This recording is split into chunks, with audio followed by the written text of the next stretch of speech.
কুয়াশাটা খালি দেখো, খালি পুরো একদম অন্ধকার হয়ে আছে বাইরেটা, পুরো অন্ধকার। পুরো দূর থেকে দেখলে ভালো বোঝা যাচ্ছে, রাস্তাটা বুঝতেই পারা যাচ্ছে না, কুয়াশা পড়েছে বাবা। বাবরে কি কুয়াশা বাইরেটা, কি ঠান্ডা বাইরেটা, কি কুয়াশা পড়েছে একদম কনকন করছে। চ আমি চা বসেছি, মুখটা ধুয়ে নে। কনকন করছে একদম, হাত পা ধরে কনকন করছে। চা বসে গেছি, তুই মুখটা ধুয়ে নে, চা দিয়ে দিচ্ছিক্ষুনি। আমার মোটর করে এখানে সেদ্ধ বসে গেছে, এখানে শাকটাকে জলের মধ্যে ভিজিয়ে দিয়েছি। গুড মর্নিং বন্ধুরা, কেমন আছো তোমরা সবাই? আশা করছি তোমরা সকলে খুব ভালো আছো, আমিও বেশ ভালো আছি। আজ হলো তোমার মঙ্গলবার, আজকে হচ্ছে আমাদের নিরামিষ, কারণ আজকে মঙ্গলবার, বুধবার, হ্যাঁ বুধবার হয়ে গেল, বুধবার হয়ে গেল, হ্যাঁ তারপর বৃহস্পতিবার, হ্যাঁ তারপর শুক্রবার, শনিবার টেনে কি মজা লাগে না? আমি জানি তো। তো আজকে আমাদের নিরামিষ, কারণ আজকে আমাদের বাড়িতে বজরঙ্গলি যেহেতু আমরা পালন করি, সেহেতু আজকে নিরামিষ। তো নিরামিষে তো রান্না কি হবে, পালন শাক তো হবে,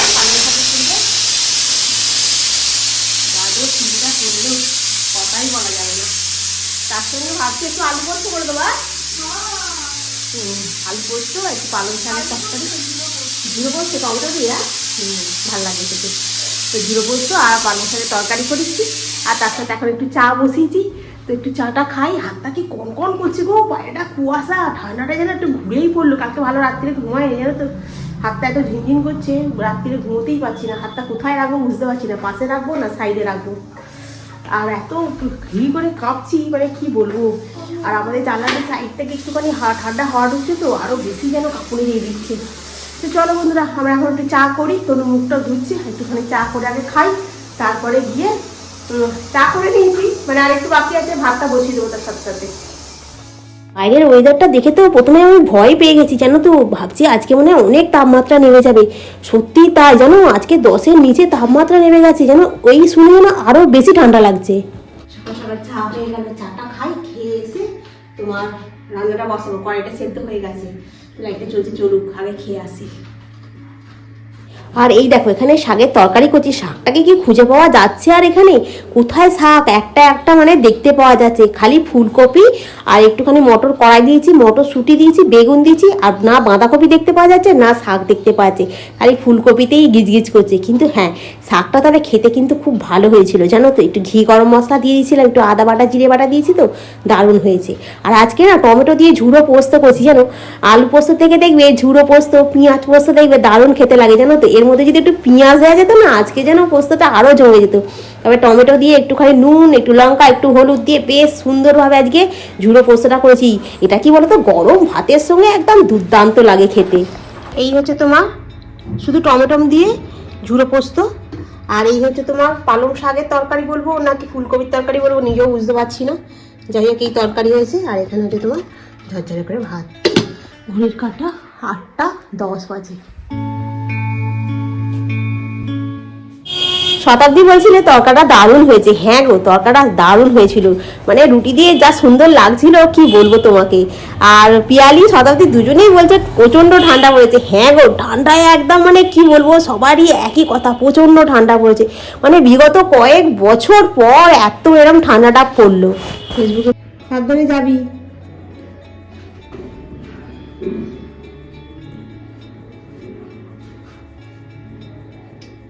ঠান্ডায় আঙুলটা গলছেই না ভিতরে ভিতরে। হ্যাঁ, বাইরেটা খুব ঠান্ডা, মাস্কটা নাকে দিয়ে দিই। হ্যাঁ, তনু বেরিয়ে গেল, আর আমি টিফিনটা নিয়ে বসে পড়েছি। এটা না মানে শাকের তরকারি না ফুলকপির তরকারি কি বলবো নিজে বুঝতে পারছি না, তবে খেতে কিন্তু ভালোই হয়েছে। একটু ঘি গরম মশলা আদা ফাদা দিয়ে করেছি, তো বেশ ভালোই লাগছে খেতে। তনুকে এই দিয়ে টিফিনে দিলাম, আর রেখেও দিয়েছি ঝুড়ো পোস্ত আর শাকের তরকারিও রেখে দিয়েছি, দুপুরবেলা ভাত দিয়ে খাবো। এখন একটু খেজুরের গুড় আর তরকারি নিয়ে বসে পড়েছি। এটা দিয়ে খেতে বেশ ভালো লাগছে, জানো তো। এটা না হালকা তেল হালকা মশলা দিয়ে রান্না করেছি ঠিক কথা, কিন্তু খেতে কিন্তু দুর্দান্ত হয়েছে। আর এইরকম খাওয়া শরীরের জন্য খুব ভালো, জানো, স্বাস্থ্যের জন্য যেমন ভালো, যেমন স্বাস্থ্যের জন্য আমার শরীরের জন্য কি বলছি গরম। তো যাই হোক, এটা খাওয়া খুব ভালো, এরকম হালকা তেল মশলা দিয়ে, বেশি তেল মশলা দিয়ে না খাই ভালো। ওই আর কি না দিতে। হ্যাঁ চলো খেয়ে নিই, খেয়ে নিয়ে কাজ করবো। অনেক কাজ বাকি আছে, কিছু কাজ হয়নি, বিছনা গোছানো হয়নি, রান্নাঘরটা হয়ে করছে। আর এখন থেকে না আমি ঠিক করে নিয়েছি, তনু বেরিয়ে যাবে, তারপরে আমি টিফিনটা খেয়ে নেবো। টিফিন খেতে খেতে বেলা 10টা বাজাবো না। একটা রুটিন সেট করে নিয়ে রাখছি, এই রুটিন মাফিক চলতে হবে জানো তো, তাহলে তোমার শরীর স্বাস্থ্যটা খুব ভালো লাগবে। মানে 8টা থেকে 9টার ভিতরে টিফিন, তোমার 11:30 1টা থেকে 1:30 থেকে 2টোর মধ্যে ভাত, তারপরে বিকালবেলা সন্ধ্যাবেলার মধ্যে 6টার মধ্যে একটু চা, রাত্রেবেলা 8টার মধ্যে তোমার ডিনারটা সেরে নিতে হবে। এইভাবে চললে শরীরও ভালো থাকবে, শরীরে কোনো রোগ জ্বালাও করবে না জানো। কিন্তু আমরা খাই কোথায়, আমাদের কাজ করে সেরে বসে তবে গিয়ে খাবো, তার আগে তো আমাদের খাওয়া মানে ইচ্ছাও হয় না। কিন্তু আজ থেকে আমি এরকম ঠিক করেছি যে এইভাবে চলতে হবে, কারণ মীন রাশিতে না টাইমে খাওয়া মেন, আর নিজেকে সুস্থ রাখাটা হচ্ছে সবচেয়ে মেন দরকার। নাহলে এর মধ্যেই রয়েছে হসপিটালাইজ হতে পারে, মানে মীন রাশির ছকের আছে জানো তো, নিজের শরীরটাকে সুস্থ না রাখতে পারলে হসপিটালে। তো আমি নিজের শরীরকে সুস্থ রাখার জন্য আজকে খেয়ে নিয়েছি তাড়াতাড়ি করে, কারণ কি আমি সবসময় সেই অ্যাস্ট্রোলজিদের কথা শুনে শুনে আমার মাথাটা খারাপ হয়ে যাচ্ছে। নিজেকে না সব রকমভাবে এক এক সময় খুব অসহায় লাগে জানো তো, মনে হয় যেন আমার দ্বারা আর মনে হয় হবে না, 2026টাই আমার মনে হচ্ছে লাস্ট। মানে 2026-এ যদি আমার ইউটিউব চ্যানেল যদি দাঁড়িয়ে যায় তাহলে তো আমি মানে কন্টিনিউ করব। 2026-এর পরে যদি আমার ইউটিউব চ্যানেল না দাঁড়ায়, মানে লাস্ট যদি ডিসেম্বর মাসে, তাহলে কিন্তু আমি ইউটিউব আর করব না। মানে এত কষ্ট করে ভিডিও তৈরি করা, বসে বসে কতক্ষণ ধরে এডিট করা, হ্যাঁ যারা ইউটিউবে আছে তারা জানে, যারা ধরো মানে লাস্টে ইউটিউব ছেড়ে দিয়েছে তারাও জানে যে ইউটিউবে ভিডিও এডিট করতে বলো, ভিডিও বানাতে বলো কতটা পরিশ্রম লাগে। মানে যে কাজটা তুমি ধরো একবার করে নিলেই হয়ে যাবে, কিন্তু ক্যামেরা সেট করে তোমাকে সেই কাজটা প্রপার দেখাতে গেলে না অনেক সময় একবারে হয় না জানো তো, বারবার করতে হয় সেই জিনিসগুলো। তো সব দিক দিয়ে না এক এক সময় আমি খুব ফেড আপ হয়ে যাচ্ছি। তো দেখা যাক কি হয়। সবাই যখন জিজ্ঞাসা করে না যে কিরে তোর ইউটিউবের কি খবর, টাকা পয়সা কিছু পেলি, হ্যাঁ তখন এত লজ্জা করে না নিজেকে, যে তখন মনে হয় যেন না এবার ছেড়ে দেবো, আমার দ্বারা আর কিচ্ছু হবে না। বাসন মেজেছি দেখো, খালি এক ঝুড়ি একদম বাসন মেজেছি, গ্যাস ফ্যাস সমস্ত কিছু পরিষ্কার করে নিয়েছি। আর এই জলটা তনু বলে দিয়ে গেছে 2টো বোতল জল আমাকে শেষ করতেই হবে। এইটার এইটুকু বাকি আছে, আর এইটার এইখান পর্যন্ত আছে। আর এইখানে এই যে জল গরম করছি আর মাঝে মধ্যেই খাচ্ছি। আমি আজকে সরু চাকারি বানাবো, তো মধুমিতা জিজ্ঞাসা করছে কিভাবে করেছো, তো ওই জন্য একদম পুরো প্রপার ভাবে বলছি। দেখো এখানে আমি গোবিন্দভোগ চাল নিচ্ছি, কারণ এমনি চাল নিয়ে করা যায় ঠিক আছে যদি চাটুটা ভালো হয়, কিন্তু আমার চাটু ভালো নয়, আর গোবিন্দভোগ চালের না টেস্ট হয় খুব ভালো জানো তো। ওই জন্য এই দেখো 1 কাপ চালটা না এত সুন্দর, খুললেই একদম গন্ধ বেরোয়, দারুণ সুন্দর গন্ধ বেরোয়। এ দেখো 2 কাপ চাল দিলাম ঠিক আছে। এবার এর সাথে এই কাপেরই 1 কাপ বিউলির ডাল, কি 1 কাপের একটু কম ভেজালেও হয়ে যাবে।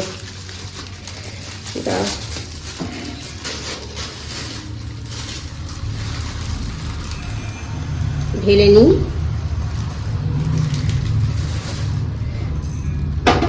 এইটা আছে, এইটুকু আছে দিয়ে দেবো, দিয়েই দিই, খারাপ লাগবে না খেতে। এ দেখো 1 কাপ পুরো, হ্যাঁ 1 কাপের কম নিলেও হতো, এইবারে এইটুকু কম নিলেও হতো 1 মুঠোর মতো, কিন্তু আমার লাস্ট এইটুকু ছিল বলে দিয়ে দিচ্ছি। আচ্ছা এইটা আমি একটা আলাদা বাটি করে ভিজিয়ে দিচ্ছি। আচ্ছা এই হচ্ছে বিউলির ডাল ভিজে গেল, আর এখানে হচ্ছে চালটা আরেকটু জল দিয়ে ভেজাতে হবে ঠিক আছে, বাকি আরেকটু জল দিয়ে দিলাম।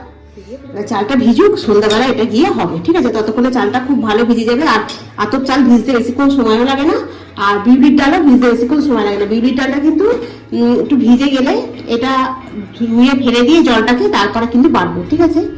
এই হলো, এখন এটা ভেজানো থাক। এখন যে আমি স্নান করছি 1 বালতি জলকে একদম ধোঁয়া উঠিয়ে একদম গরম করেছি, করে এখন বাথরুমে ঢুকে স্নান করবো ভালো করে। স্নানটা আমাকে রেগুলারই করতে হয় জানো তো, সে যত ঠান্ডাই পড়ুক এই গরম জলে আমি স্নানটা রেগুলার করি। করে ছাদে চলে এসেছি। তবে খবরে বলছে রাজ্যবাসীর কাছে সুখবর, শীতটা এখন রাজ্যবাসী মানে উপভোগ করতে পারবে। আমি বলি আর উপভোগ করার দরকার নেই, তো হাড়ের ভেতরে ঠান্ডা ঢুকে যাচ্ছে, আমরা উপভোগ করছি না, আমরা খুব কষ্টে আছি, শীতটা যেন না পড়ুক। আর শীতকালটা সবারই কম বেশি ভালো লাগে, কারণ শীতকালে নানান রকমের সবজি, নানান রকমের মাছ, তারপরে রান্নাঘরে দাঁড়াতে কষ্ট নেই, কাজে এনার্জি থাকে, সব দিক দিয়ে ভালো। কিন্তু এইরকম ঠান্ডা কে বলেছে ভালো? এটা কেউ রাজ্যবাসী উপভোগ করছে না, এটা কষ্টে আছে রাজ্যবাসী। ছাদে কি বলো তো, বেশ ভালো লাগছে, রোদ্দুরটা উঠেছে তো বেশ ভালো লাগছে। এখন একটু শুকনো করতে দিয়ে দিলে একটু শুকনো হয়ে যাবে। কালকে জামা কাপড়গুলো দিয়ে দিয়েছি আর এখন দাঁড়িয়ে আছি। আর মাম বলছি রে তুমি 5টায় ওঠো, তোমার ছেলের জন্য রান্না বান্না করতে হয়, আর আমিও 5টায় উঠি, আমিও উঠে রান্নাবান্না করি। তবে কিন্তু ঠান্ডাটা কিন্তু একদম জমিয়ে পড়েছে। হ্যাঁ, দারুণ লাগছে এই ঠান্ডাটা, কিন্তু খুব সাবধানে থাকবে। এই ঠান্ডায় তোমার হার্টের প্রবলেম হচ্ছে, মানুষের মানে কি বলবো, গ্যাস অম্বলের সমস্যা হচ্ছে, অনেক রকম হচ্ছে, ঠিক আছে। মানুষ জল কম খাচ্ছে ঠান্ডার জন্য, ওই জন্য অনেক সমস্যা হচ্ছে। সেই জন্য সাবধানে খুব থাকবে, কিন্তু তারপরেও ঠান্ডাটাকে একটু এনজয় করে। এই জলে হাত দিলে কেমন হাতটা কন কন কন কন, কথা বলতে গেলে এরকম একটা আওয়াজ, দাঁতে দাঁতি লেগে যাবে, ঠক ঠক ঠক ঠক ঠক করে কাঁপবে, এই একটা আলাদাই ব্যাপার, তাই না? বেশ ভালোই লাগছে আমার। আর যেটা বলছিলে তুমি মাম বলছিলে যে ফেসবুকের ব্যাপারে কি বললে বুঝতে পারোনি, তো আসল কথা ঠান্ডায় তো কি বলছি আমি যেন নিজেই বুঝতে পারছি না। আর জড়িয়ে যাচ্ছে না কি বলো তো কথাগুলো আমার। হ্যাঁ, ফেসবুকে যদি ধরো তোমার অল্প মানে কন্টেন্টটা যদি তোমার মনিটাইজ থাকে, তাহলে তুমি অল্প পয়সা হলেও তুমি পাবে। ইউটিউবে সেটা হয় না, ইউটিউবে $100 করতে হবে তবেই গিয়ে তুমি টাকা পাবে, ঠিক আছে। কিন্তু ফেসবুকে ওইরকম সিস্টেম নেই, ফেসবুকে অল্প পয়সা হলেও পায়। হ্যাঁ, আর ফেসবুকে খুব তাড়াতাড়ি মানে ভাইরাল হয় অনেকে, কিন্তু আমার তো জানেই, কিছু করার নেই।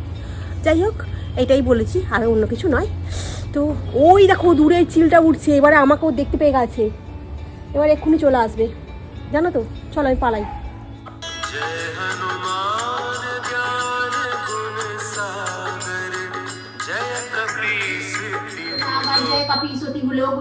রামদূত অতুলিত বলধাম অঞ্জনী পুত্র পবন সূত্র রামা মহাবীর বিক্রম বজরঙ্গী কুমতত নিবাস সুমিতকে সঙ্গী কাঞ্চন বারণ বিরাট সুবাসে কানন কুণ্ডলে কুঞ্জতে কেশ হরি মন্ত্র বিভীষণ মানা লঙ্কা সারে ভস সব জগহ জানা যুগ্ম সহস্র যোজন ভর भानु रहे ताहि मधुर फल जानू के कापे भूत पिशाच निकट नहीं आवे महावीर जब नाम सुनावे जय सनम शंकर हरि ओम जय जय सिया राम रामचंद्र করেছি। প্রচণ্ড পরিমাণে ঠান্ডা লাগছে, পুজো টুজো করে উঠে ভাতটা খেয়ে আরও বেশি ঠান্ডা লাগবে সেটা আমি জানি, কিন্তু তবু ভাতটা নিয়ে বসে পড়েছি। এখানে সমস্ত কিছু সাজিয়ে নিয়েছি একদম, ঠিক আছে। বাইরেটা হাওয়া ছুটছে। চলো আমি এখন ভাতটা খাই, খেয়ে বাসন নেই খালি এই 3টেই, আর সেরকম বাসন নেই। আর তারপরে একটু পরে কাটি কাটার পেটে ছাদে যাবো, একটুখানি হাঁটাহাঁটি করবো, কিন্তু আজকে সমস্ত চাপাচুপি দিয়ে যাবো জানো তো। আজকে এমনি চলে যাবো না, আজকে প্রচণ্ড পরিমাণে হাওয়া দিচ্ছে। ছাদে রোদ্দুরটা আছে, কিন্তু মিষ্টি একটা রোদ্দুর আছে জানো তো, যে একটু চচ্চরে রোদ্দুরটা নেই, যে গিয়ে একটু দাঁড়ালে আরাম হবে, ওরম রোদ্দুরটা নেই। একটা মিষ্টি হালকা রোদ্দুর হয়, সেরকম রোদ্দুর আছে। চলো আমি ভাতটা খেয়ে নিই, ঠিক আছে। প্রচণ্ড ঠান্ডা লাগছে কিন্তু, দেখো না হাতগুলো কি মানে পুরো বুঝতে পারছি না। তো এখানে আমি বিউলির ডালটাকে আর চালটাকে গুলে বেটে নিলাম, আর এর সঙ্গে একটুখানি সামান্য স্বাদ মতো একটু নুন দিই, ঠিক আছে। আর কিছু দিয়ে নি, এবার চলো বানাই, ঠিক আছে। আজকে তোমাদেরকে বললাম না বড্ড অসহায় লাগছে, মানে এতদিন ধরে এই চাটুরাতে করছি সবজি চাকালি, খুব সুন্দরভাবে উঠে আছে জানো তো, কোনো প্রবলেমও হয়নি। প্রথমটাতে একটু প্রবলেম হয়, তারপরে বাকিটাতে কোনো প্রবলেম হয়নি। কিন্তু আজকে মধুমিতা বললো, আর আমিও তোমাদের সঙ্গে শেয়ার করবো বলে ঠিক করেছি, মানে এমন আমার মানে প্ল্যানেট কাজ করছে আজকে, এত বাজে হয়েছে মানে কি বলবো তোমাদের। আজকে একটুও মানে সরু চাকলিগুলো ওঠেনি, মানে এত নষ্ট করেছি জানো। লাস্ট পর্যন্ত তনুকে বললাম, তনু একটা চাটু নিয়ে এসে দিবি। বেচারি মেয়েটা ওইখান থেকে অফিস থেকে বেরিয়ে আবার আন্দুলে গেছিলো জানো তো, ওখান থেকে গিয়ে চাটুর দর করেছে। চাটু ওই 11 নেই বলে আবার ওখান থেকে আমাকে বললো চাটু 11 নেই গো বৃহস্পতিবারে, তো আমাদেরকে বললো ফোন করে জানতে। বলতে আবার ও কি করলো, ওখান থেকে আবার টোটো ধরে বাড়ি এলো জানো, এই ঠান্ডার মধ্যে। বলছে জানো রাস্তায় কেউ নেই কোথাও। আমি বললাম আমারই মাথাটা খারাপ, তোকে আমি বললুম আর তুইও চলে গেলি। বলছে না তোমার তো উঠছে না বললে। আমি হ্যাঁ ব্যাটারটাকে ফ্রিজে রেখে দেবো, ওই জন্য বললাম যা নিয়ে আয়। তবে আজ মানে এক সময় না এত মানে আমি ফালতু ফালতু কাজ করে ফেলি, আর নিজেকেও না এক সময় খুব দোষ দিই জানো তো। এত সুন্দর করে মানে প্রতিবারে করি, আজকেও আরও সুন্দর করে করার চেষ্টা করেছি জানো তো। একটা একটা যদি ওঠে আমার। আজকে তনু লাস্টে চপ নিয়ে এসেছে, সেই চপ দিয়ে আমরা রাত্রেবেলা গাজর কুচো পেঁয়াজ কুচো করে মুড়ি খেয়েছি। আজকে কিরকম হয়েছে দেখো ধোসাগুলো, পাঁপড় ভাজা হয়ে গেছে, একটাও ওঠেনি, এই দুটো নষ্ট হয়েছে, কত বাসন ফাসন ফেললাম, আলুও কেটেছিলাম তরকারি করবো বলে। আজকে দেখলে তো আমি অন্যদিনকে করি উঠে যায়, আজকে তোমাদেরকে বললাম দেখাবো ওই জন্য আজকে আর উঠলো না চালুটা।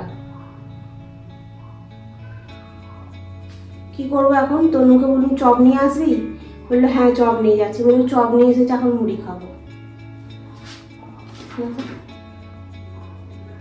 পাঁপড় ভাজা হয়ে গেছে, আরে খেয়ে ঠিক আছে বন্ধুরা, চলো, আর ভালো লাগছে না, মনটা খুব খারাপ। অন্যদিন কে ক্যামেরাতে উঠে যায়, আজকাল উঠলো না। ওই যে বলেছি তোমাদেরকে আমি দেখাবো কিভাবে তৈরি করতে হয়, সেই জন্য উঠলো না। এই রাম, দেখছো তো আমাকে নিজেকে কতটা আমি অসহায়, মানে সব দিক থেকে ভগবানও অসহায় করে দেয় আমায়।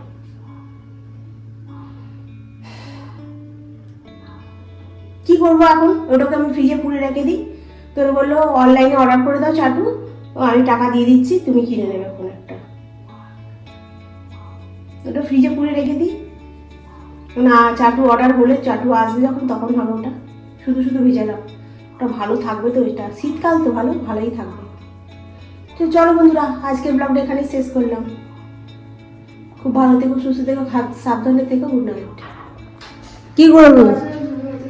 গাজর আর ধনে পাতা কুচাবো, এটা কিরম হয়েছে দেখ। সুন্দর হয়েছে তো, দুধ দিয়ে তো খাওয়া হয়েছে, বাবা ভালো হয়েছে তো। হ্যাঁ কিরম হচ্ছে এটা? ধোসা এই মরমর করে আওয়াজ হচ্ছে। ভালো, আমি এটাই পছন্দ করি। এটাই পছন্দ করি, খারাপ হলো আমার মেয়েটা বলবে এটাই আমি পছন্দ করি, কোনোদিন বলবে না যে না খারাপ হয়েছে।